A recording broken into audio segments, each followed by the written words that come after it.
Hello, and I'd like to welcome everyone to the February meeting of the Murfreesboro Parks and Recreation. And as it's our custom, I'd like to call on Dr. Linda Gilbert to lead us in the prayer and pledge, please. Let us pray. Dear Father, we thank you for allowing us to come together today. We just ask that you give us courage and strength to do what's right for your children. Help us to realize the importance of our decisions and help us that we may indeed have this community have a better quality of life because of what we do here. We ask that everything we do, say, or think be pleasing to you. These things we ask in thy name. Amen. Amen.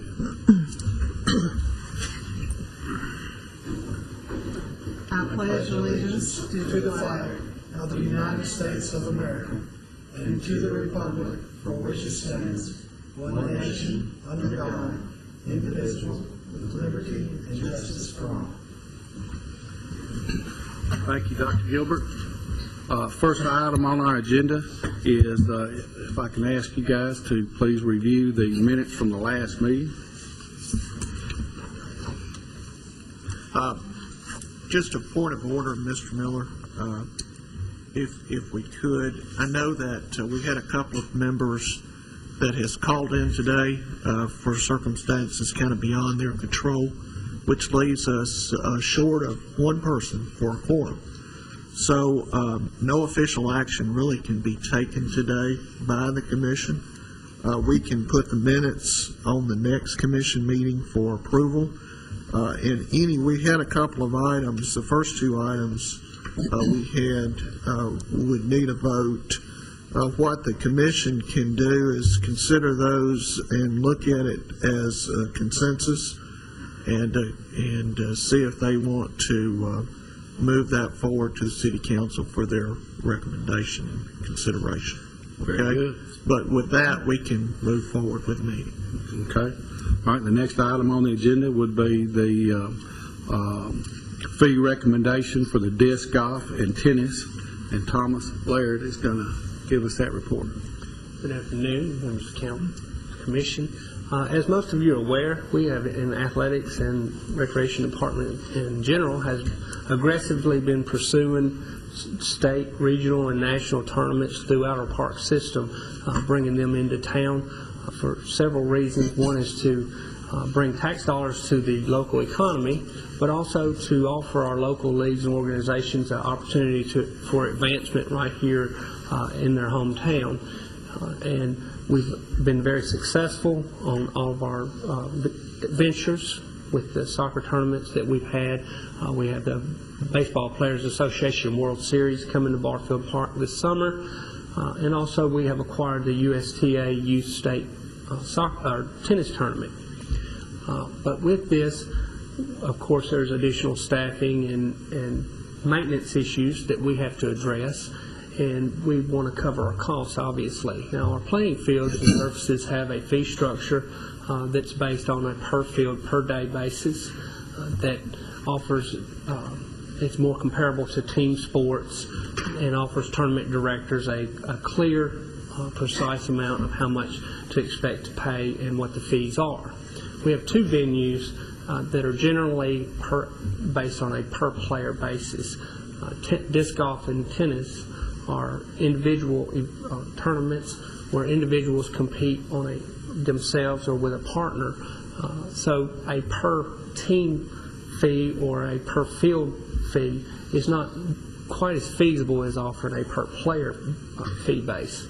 And based on research that we've done and consulting with other organizations throughout the state and also with several of the tournament directors that run these events, we've come up with a very fair fee process that we feel is fair to implement for sanctioned events across tennis and disc golf. While the two sports are different in nature, the way the tournaments are handled are very similar in that players can even register on an individual basis and can register the day of the event most of the time. So by implementing a $3 per person fee, we feel like we can cover our costs for what it requires of us to prepare the disc golf course for tournaments or prepare tennis courts for tournaments. Now, this doesn't eliminate our local leagues or local organization, Murfreesboro Tennis Association and the Middle Tennessee Disc Golf Association, from hosting one free fundraising event per year. This fee is based on what events are coming into the community. For example, we hosted the Tennessee State Disc Golf Tour Finals a couple years ago. Had we had this fee structure in place, that would have been a per-player fee that would have been implemented through the State Tour Association. It would not necessarily affect our local league. The same thing with the tennis. When the USTA comes in for the junior state tournament, we'd like to assess the $3 per player fee. That doesn't affect our Murfreesboro Tennis Association. Now, of course, Murfreesboro Tennis Association or the Disc Golf Club decide to host any additional tournaments, they would pay us that fee assessed in addition to their one free, and we would collect those fees. So at this time, I'd like to make a recommendation that we put into our fee structure a $3 per player for sanctioned tournament events only in tennis and disc golf. Any questions for Thomas? I like the way it sounds, and it seems reasonable as well. I move to endorse these fees. All right, so is it the consideration of the commission that we forward this to the city council for their consideration? Yep. Okay. Thank you, Thomas. Thank you. Yeah, and we don't need to take a vote since there's not a quorum. All right. Very good. Deborah, you're up. Your time. And you're going to talk to us about a partnership grant with Murfreesboro City Schools? Correct. I guess it's been about a year now that Lanny started working to move our department into a more, offering more things that would just actually generate an even healthier community. So he always said, well, we need to get more people outdoors, and we need to, have some educational opportunities, but it's got to be fun. So we started trying to develop a program that was going to address childhood nature deficit and childhood obesity, and what we came up with was the FUN Project. And the FUN Project stands for Families Understanding Nature and Nutrition. Well, this idea was starting to gel, and it, was taking, starting to have a life of its own. But then we had an opportunity to apply for a grant from MTSU. It's actually administered through MTSU and the Center for Physical Activity and Health in Youth. So we had an opportunity to apply for a $10,000 grant. We did so, and we have won a $10,000 grant. Now, this FUN Project has a couple of, actually 3 different elements, I guess, to it. The first is that we are going to work with the school system in putting some outdoor activities into their science curriculum, where we will actually compile outdoor education little programs that can be done in a very short amount of time, so that the teacher can integrate it into her science curriculum. And then she will have a task or a project for the kids to undertake, say, in 15 minutes. So they go outside, they may have a little scavenger hunt, or they may have to collect leaves and different kinds of leaves and things like that. But the object of the physical activity aspect of this is that we want them to run out and kind of get their blood flowing again and their oxygen level up, and they'll come back as well and be more energized and more awake to really retain what they're discussing. So that's one aspect. We're going to be working with the second graders of 2 pilot schools. That's going to be Bradley Elementary and Mitchell Nielsen Primary. I think there's 7 classrooms in those 2 grades. That part of the actual implementation of the program will be in the fall, next September, October, November. And we'll have teacher training during the summer months. The next part of the fun project in this grant is that we will have family events, and not just the second graders, but they'll get to invite their families out to special events in the parks. We've got a water park pool party planned. We've got hay rides planned on the Greenway, and we were going to have a big event at Barfield with the disc golf, and we'll, all of these will be the major events, but we'll bring somebody in that has owls and various aspects of what they've been studying in the science class.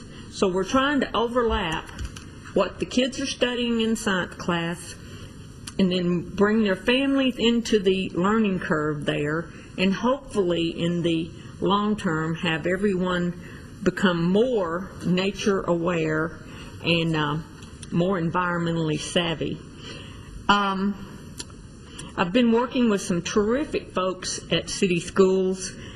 Karen Hawkins and Carissa Brooks have really helped with the curriculum aspect of this. I've worked with Candy Clifford in the family community outreach part of this, and just everybody's just really excited, and it's just awesome. It's just really awesome. Every time I meet at City Schools, I leave there energized. We will also, in order to make sure that the schoolyards have the type of elements or activities or the nature parts that we need, we're going to be constructing some outdoor habitats or schoolyard habitats to encourage wildlife into the area. And we'll also be creating an outdoor learning center, which is very similar to the wildlife area, but it might involve more math blocks, and might mean that a raised garden might be shaped in a triangle or rectangle, or things of that nature, so that it gives the kids an actual visual of what these different things are, and then they'll be able to measure how long the garden is, the raised garden or whatever, and those kind of things. Lots of potential here. The grant, like I said, is for $10,000. We had discussed having someone help us write the curriculum. My last meeting, and that would be to hire a professional or contract out for someone to help us write this curriculum. But at the last meeting at city administration, we decided that, hey, the second grade teachers need to be the one that write this. They need to know exactly, they need it laid out exactly how they know to apply it, and how much time it will take, and etc. So I'm going to offer a lot of assistance as I can on helping select the activities, and we're just moving right along. We have a family work day planned at Bradley for April the 30th. Now, this money doesn't include supplies to build the schoolyards with. We are getting some tools, kid-sized tools, and some binoculars and a few things like that. But as far as the funding for the raised bed elements in there, the soil or the borders, the wooden borders, etc., we probably will be reaching out to the community to help us with that. So, do you have any questions? Sometimes it feels like a complicated project to explain, but I think I'm getting a little better at it. I don't know. Any questions? Well, I love the concept, and I want to recommend a book called Project Wild. I don't know if it's still in print. Do you have it? Yes, and we're actually kind of patterning it after a similar program for smaller kids called Growing Up Wild.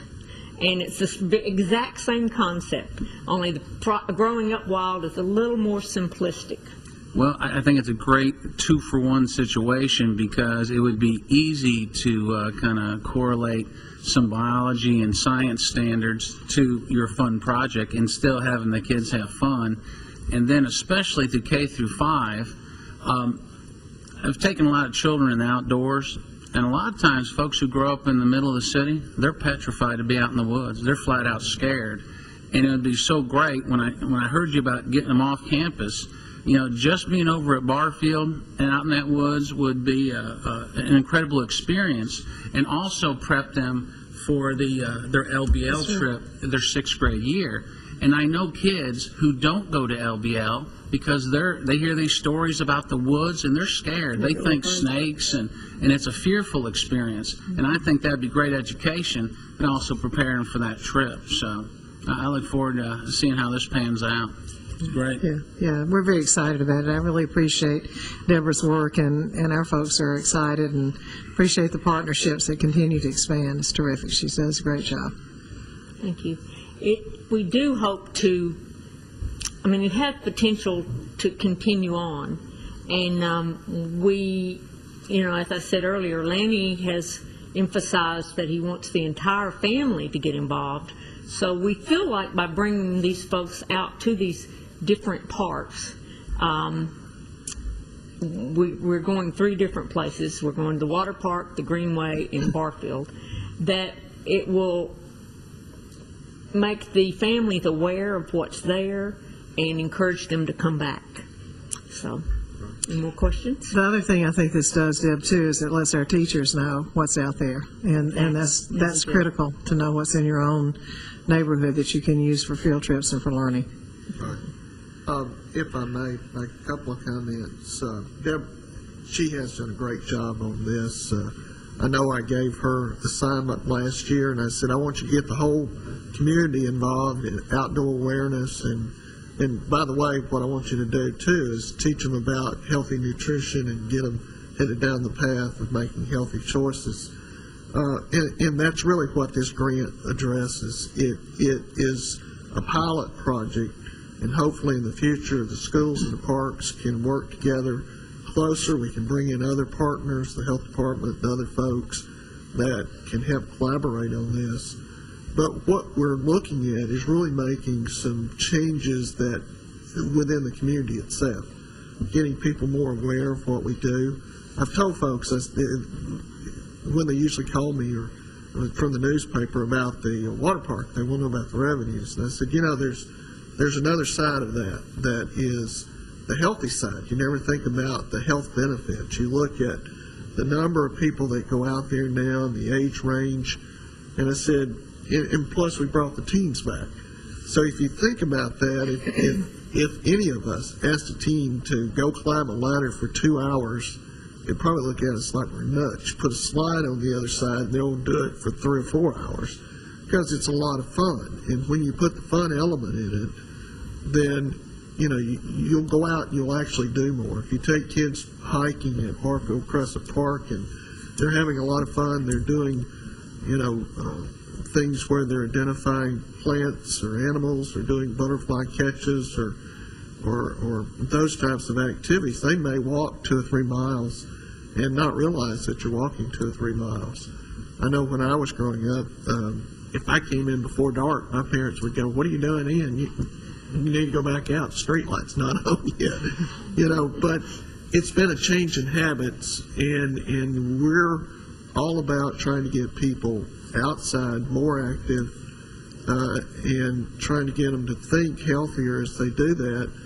I think one of the other benefits, too, is schools and parks are working much closer together. I'm very pleased with Dr. Gilbert and her staff and their enthusiasm, and we're trying to match that from the park side.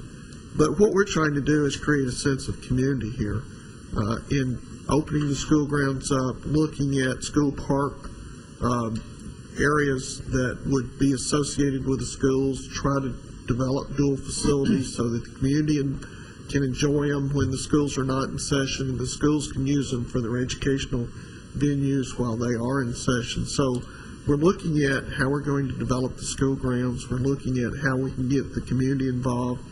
Just the other day, we had a meeting to go out and look at an area behind Mitchell Nielsen Elementary. And we had two people that grew up in the area that talked about what they did when they were growing up around Mitchell Nielsen, how they used the school grounds and so forth. So we want to bring some of that back, and we think that's important. We think that really builds community. We think we can achieve our objectives by doing that. Any other comments or questions?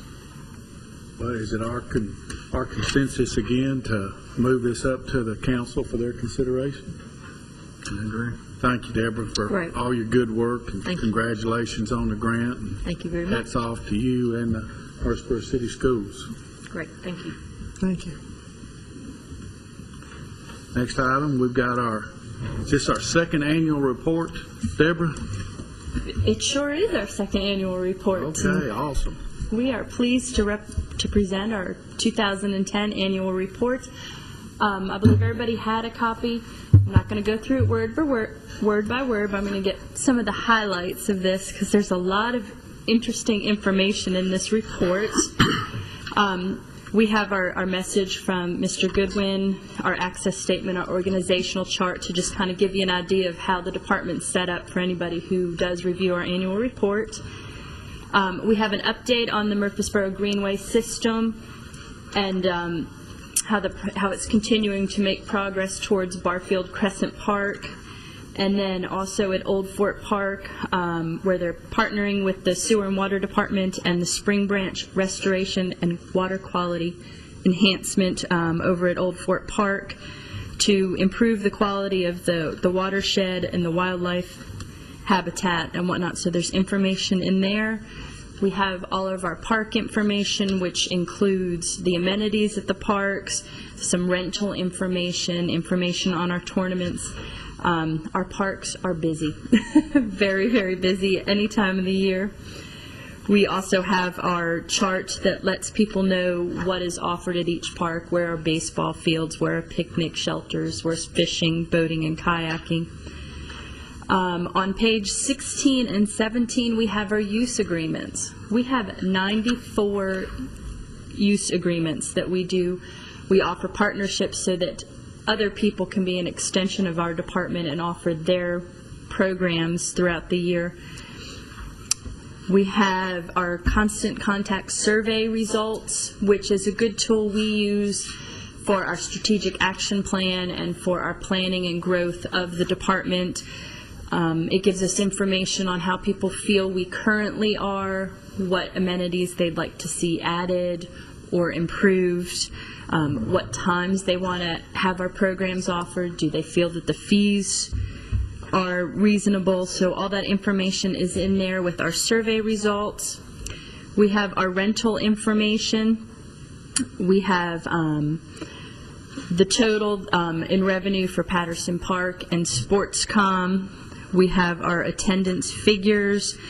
At Patterson, we had over 74,000 people rent some of the amenities, and Sportscom, it was almost 11,000 people participated in programs offered at these facilities by renting out rooms and whatnot. We have our field revenue. We have lots of organizations that rent the fields to run their own tournaments and leagues. That brought in almost $38,000 just renting out our fields for other organizations. There's a little chart there that can kind of show you who uses the fields the most and whatnot. We have our Spring Fling revenue, which brought in $25,000 between the admission at the gates and parking. We have our budget information. The exciting thing about having a 2-year report now is we have our information from the previous year and this year, so we can start comparing our program numbers now. We can start comparing our revenues and our expenses. So there's a chart that shows you the comparison, how things have varied from year to year or been fairly consistent. And then we have our program information, which takes up almost 4 pages. We offer over 250 programs in-house. That's separate from those use agreements that I mentioned earlier. And we had 173,846 people participate in our programs. Keeping in mind that some of these programs are weekly, so some of these, it's maybe not 173 different individuals, but throughout the year, that's the number of people that have shown up at our facilities and participated in our programs. We also, I think I missed the page, offer financial assistance. And in 2010, we gave out a total of 1,877 financial aid packages totaling $361,800. So while our programs are definitely affordable, especially when you compare them with what a lot of the private enterprises do, we do offer financial assistance for those who still would like to participate and are not able to because of cost. And out of that total number, there's 1,095 youths who got to participate for free in all of our programs. So we're excited that we're able to offer that to people who cost might be part of a factor in participating in our programs. Those are the main highlights. Mr. Goodwin, you have anything to add? I'm sure you do. Well, it's like Becky says, it's good information to go back. You can start comparing years. You can look at numbers. Last year, our financial assistance was $307,000. So our financial assistance is up this year. That may be due to the economy some, but it also speaks, I think, volumes for the commission for passing the policy and the council for passing the policy and having it where all of our programs are accessible. And in each one of the agreements that we have with most of the folks that offer activities, baseball leagues, etc., it's put in there that they will adhere to our financial assistance policy. So we extend that on out into the leagues, and so there may be more that receive financial assistance than actually shows in the numbers. Our numbers are either equal to or better than last year. So the number of people that's participating in our programs, again, this year is up. If you look at the Constant Contact Survey, one of the very first things we ask and very first question is, do Parks and Recreation programs improve the quality of life of the community? And 94.3% said yes. So we think that is a good endorsement for our programs, and just proud to present the annual report to you and ask if you have any questions or comments about any of the activities, the figures, or anything that's shown in the report. I don't have a question about particularly this report, but maybe now or at the end of the meeting you can give us an update, if you have one, on the progress of the project at Kids Castle. Kids Castle. We can go ahead and mention that. Of course, if you remember, Mr. Bratcher, we applied for a grant through the Tennessee Department of Environment and Conservation. We were awarded $150,000. We're going to bring that back to council next Thursday for the final review and hopefully approval of the contract, because we told the council that there would be one other opportunity before we signed on the dotted line to accept the money.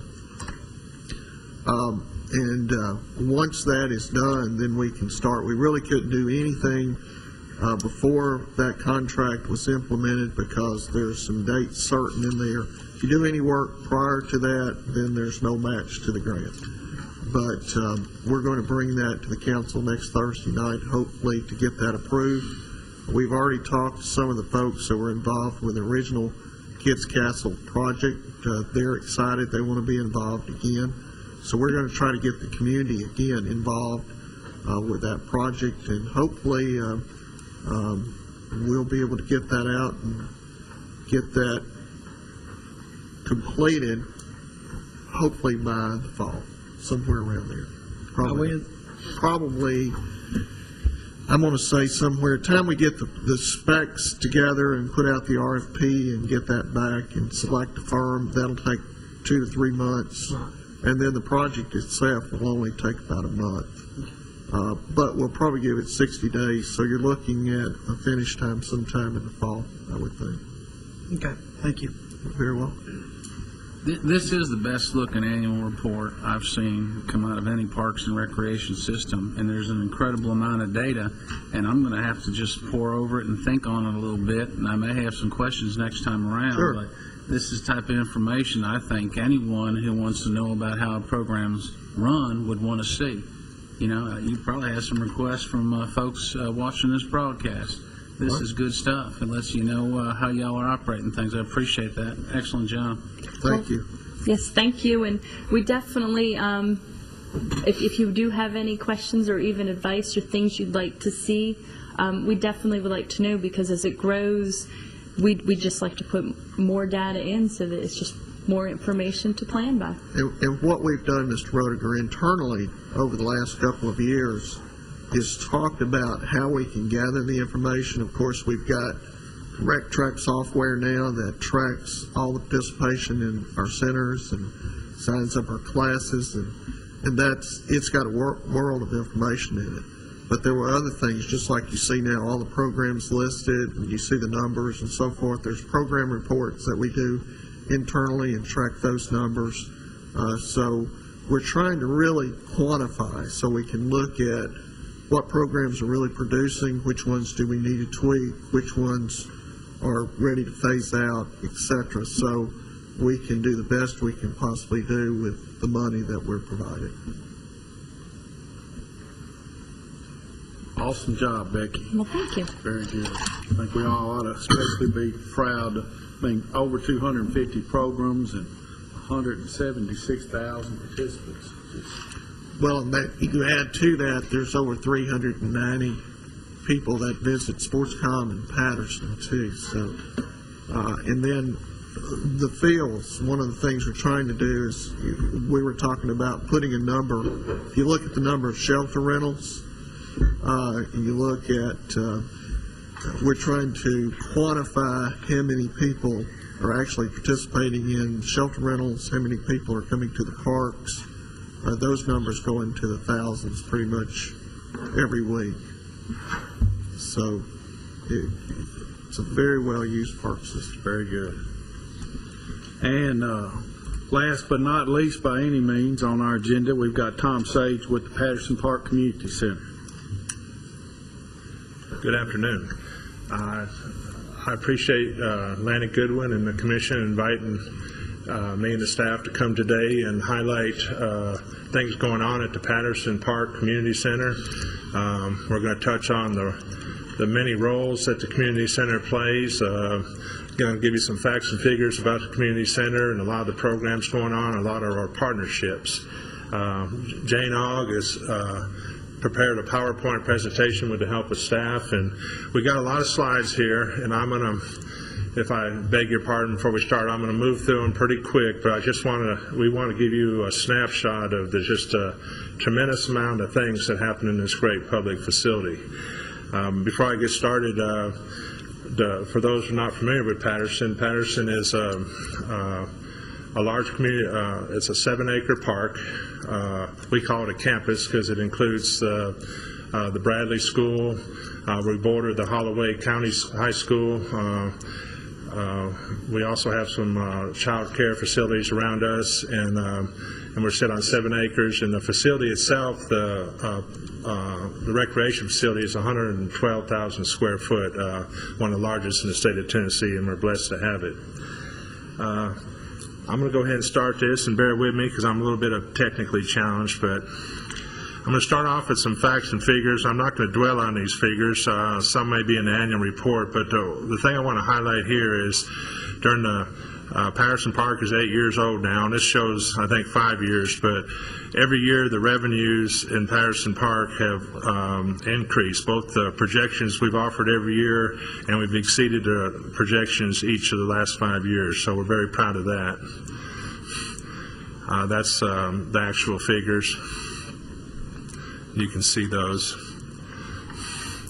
Rental information. One of the roles we play is we are a facility that offers a lot of venues to rent, and you can see those venues there. We got gyms, dining rooms, game rooms, meeting rooms, pool, theater, and you can see the numbers there, but we have 74,296 people come through for paid rentals in the last year.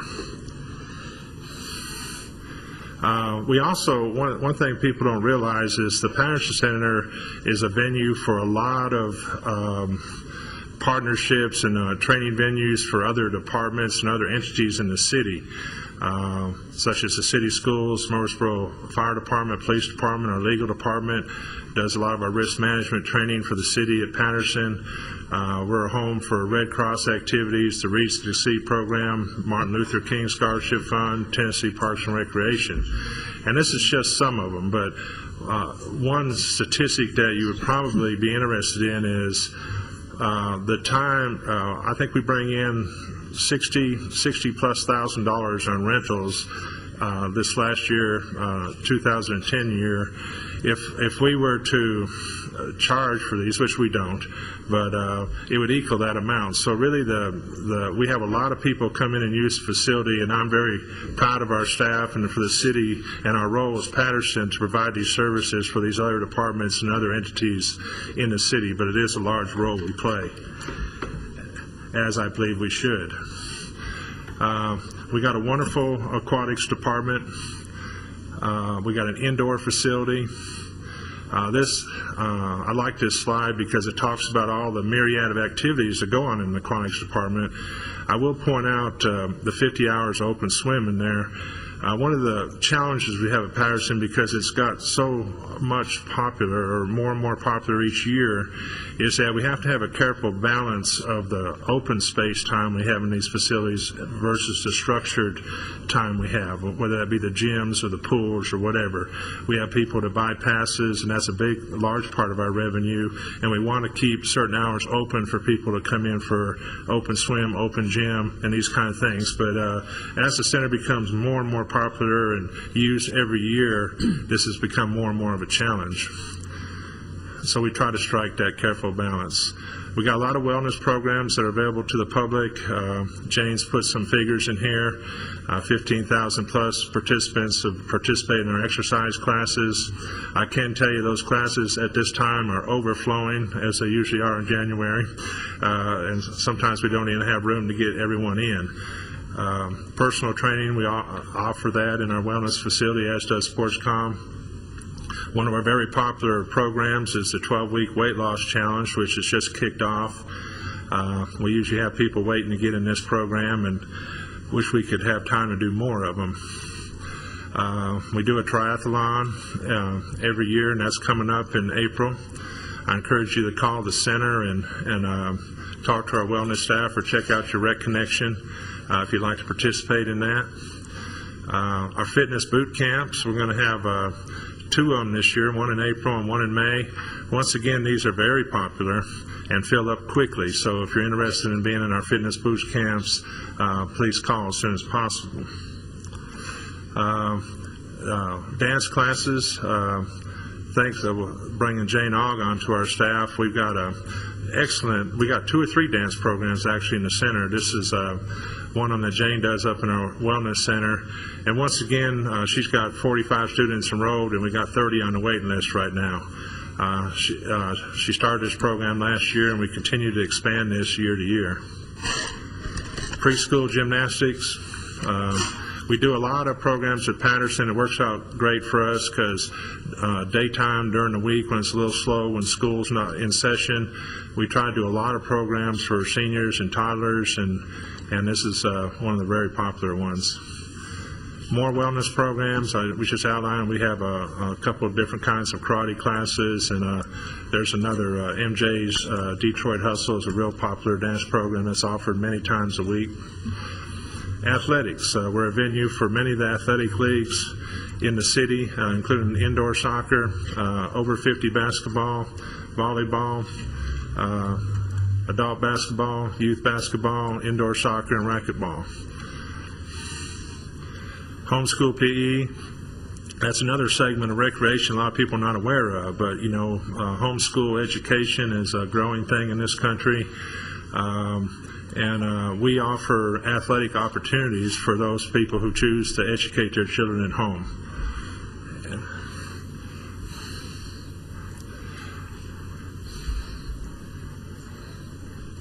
There we go. We have a branch library in Patterson we're very proud of, Myrtle Glanton Lower Library. Right here is a list of a lot of partnerships we do with the library, which we got a diabetes management series coming up. They offer computer classes. We offer GED classes, schoolwork assistance, senior citizens activities, story time, ACT preparation classes, and free vision screening. So we're real proud of our partnership with the library and all the programs that are offered through that. A big part of what we do at Patterson is our after-school programming. I'm not going to read this, but this is a recap of a program we started last year, which is basically a reward program that we do with the children to encourage them picking up skills and rewarding good behavior and participation in programs. And it's been extremely successful, and we've been fortunate to have some get a grant of some funds from the CADCOR Coalition to help provide some of the rewards and field trips for these children. And let me touch on that. I know one of the commission members talked about getting children out of the centers and into the community and even out into the woods, but that's a big thing we've really kicked in at a major level here just in the last 12 months is field trips for the children that live in the inner city. We realize that's just a huge component of what we need to do, and we're doing a lot of that. We're going to the MTSU basketball game on Saturday, but I can talk for a long time about the different places we're taking the children, but it is a big role we play. This is another one of our dance teams that practices in the facility, and they have got so good that they travel all over the state now and perform. Our PG-13 dance team we're very proud of. Snacks, part of what we do. We have partnership agreements with some churches that bring in some healthy snacks for kids when they come home from school. We found in the past that a lot of kids come to the center and they might be there till 9 o'clock and really not, and we feel like nourishment's a good part of what we do for them. We have a 4-H extension program through the UT Extension Office that they come in several times a week, one of our partnerships. Rad Kids, this is a program we're very proud of where we got a grant last year to train our Parks Department, some Parks Department employees and police officers, and those two in conjunction together do a week-long program, sometimes it's 2 weeks, to teach kids how to be safe outside their home, basically, dealing with strangers, dealing with all the dangers that are out there in the times we live in. And we've already graduated about 4 classes from this. We're going to be doing 2 more this spring. Voices from Our America, I'll just touch on that. That's one example of one of our partnerships from Vanderbilt University, and they've been coming in through a grant and working with our kids and working on genealogy and talking about their history. It's stressing the diversity, letting kids know that diversity is good and really helps their self-esteem a lot, and it really helps what we're doing there at Patterson. Let me go on. Preschool programs. I mentioned that a little bit, and we've got a lot of them. I will say one thing about that. One thing we've learned is we'll offer several of these in the same day. Parents like that. Tuesday and Thursday are our big days at the center. Parents like to come in, and we got 2 or 3, 4 programs stacked on top of each other, where they're just not coming all across town and 1 hour and then they leave again. And this is these programs actually feed off each other, and they've doubled in size in the last year or two. Top Watch, we offer facility to kids from age 6 months to 7 years in the morning and the evenings to watch while you're working out. Senior programs, big part of what we do. Bingo, Adult Fellowship, Voices from America are involved in our seniors too. And we got several programs in the pool and the wellness center for senior exercises that are very popular. Special events we do at Patterson, the Blues Fest, which is a partnership agreement with the Blues Fest organization, and we hope to involve the Bradley School in this year too. National Night Out, our Halloween and Thanksgiving activities. We do our sports camps during the spring and the fall through the First Shot organization. And now I'm just going to kind of go through a few pictures here, kind of give you an idea of things. This year, another thing we try to do with our after-school children, our inner-city kids, is we got them giving back to the community, and this has been extremely successful. And one of the things they do, and we do, is take them to the senior centers. And this is the kids at Christmas going and singing songs to at one of our senior centers, one of our toddler programs. Another one of our toddler programs. I mentioned the Martin Luther King activities that we're proud to base out of Patterson. Just a few snaps for the public to see a lot of the venues that are in Patterson. We got the gym, we got the outdoor shelters. Just some more activities going on. There's our track, our aerobic studio, dance studio. Project Go is one of our projects. It's a partnership between the Parks Department and the Housing Department, not only located at Patterson, but also located at Franklin Heights and Oakland's area. And that has recently come under the administration of the Patterson Center. And what's good about that is that staff and our staff is combining to offer the children in all these areas a whole lot more activities. So it's going to be a great partnership. Here's a teen center that I'm real proud of the staff. We've kind of pieced together the center didn't have a dedicated teen center, but we've been able to convert at least one of the rooms and possibly another one in the near future to have a dedicated space for our teens, and this has been very successful too. Here's the teens putting together, this is one of the give back programs where our teens actually put on a performance once a year, and they collect cans and foodstuffs and they package them up and give them back to the community. Gift to Love food drive. I don't know how that got in there. Here's some of our teens that participated in that. Some of our teen activities. There's our game room, another one of our venues in the facility. Project Go, one of their activities, we've had Miss Mary Watkins come in and teach the children art. Very popular. This is part of a rewards program where we praise the children and acknowledge them, and part of that is we not only give them reward trips, but we also put their pictures up on the wall for all to see.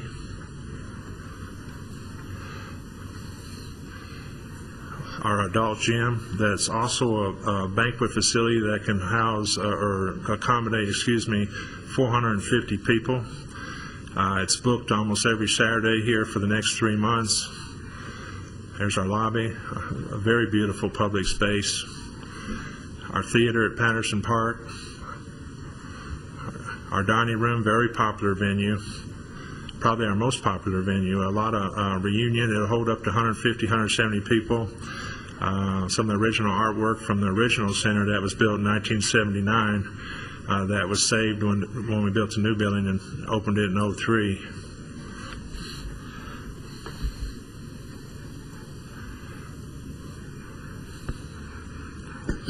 Meeting rooms, very popular. We got 3 of them, hold a maximum of 50 each.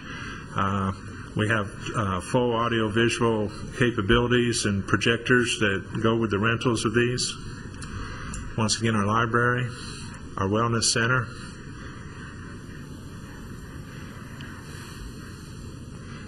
One of our adult senior classes. Racquetball course, we have 2. Once again, a top watch shot, dance program. Some of our teens.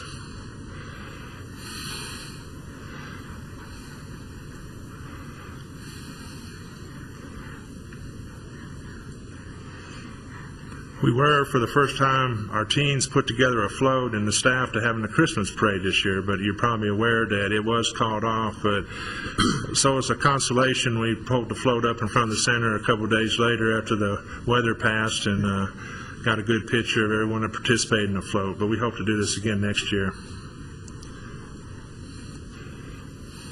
That's the float. Basically, the theme was the past and the future, and you can see an old TV there and stuff. Half the float was going to be the 50s, and half of it was going to be the present day. Cheerleading camp.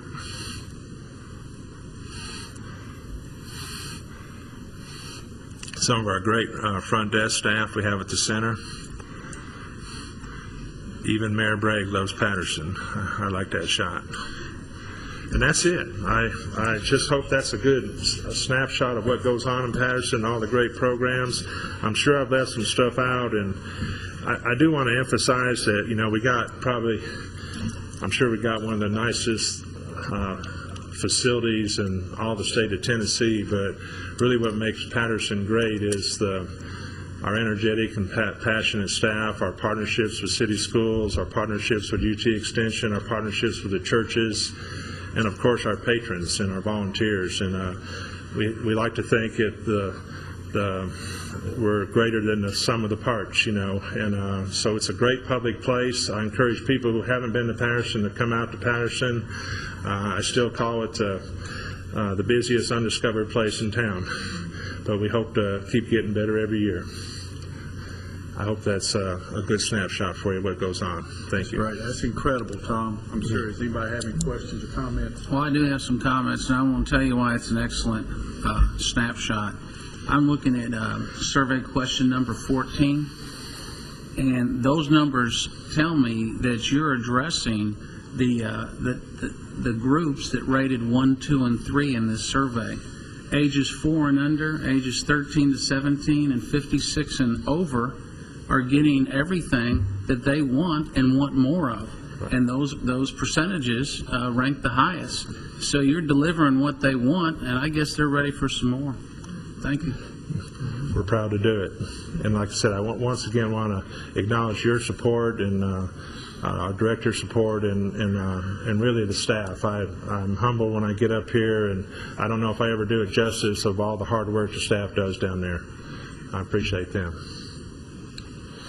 Everything that we've ever asked, Tom has delivered on, and I really appreciate that. From coalition meeting to, I know MTSU, I had to have some workshops over there, and with the city schools and the partnerships there. Really appreciate the work you do. Thank you so much. Thank you. We know where a bunch of those 250 programs are now. We have a lot. Thank you very I much. still think Mayor Bragg just posed for that. I don't think he's actually ever worked. You don't think it's no, I've seen him work. Yeah, I can attest to that. Thank you, Tom. Very Thank good. you. Dennis, you have any other business for us? Planning, I mean. That's all I right. knew better. Mr. Chair, no, that's all we have today. Just to let you know, next time we'll bring back the numbers from the buy one get one free sales, which went very well this year. Through the month of January, we had 25% off, so we'll bring those back to you. We'll show you what those look like, and then we've got we're already in our planning phase for and programs ready for summer and camps, and I know that baseball has been signing up, so folks that are interested in playing spring ball, either baseball or softball, needs to contact either our office at 890-5333 or those individual leagues, Murfreesboro Baseball, Stones River Kiwanis, or the Optimus Little League. Plus the Murfreesboro Soccer will be signing up for their spring season as well. So that's just right around the corner. Folks will be starting to practice in March, and we'll start games in April.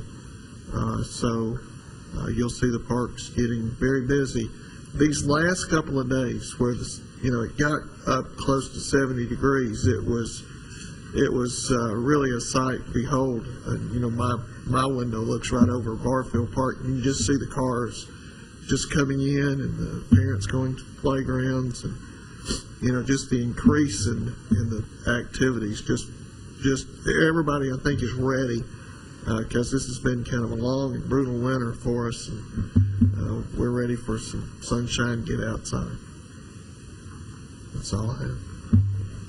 If there's no other business, we'll stand adjourned.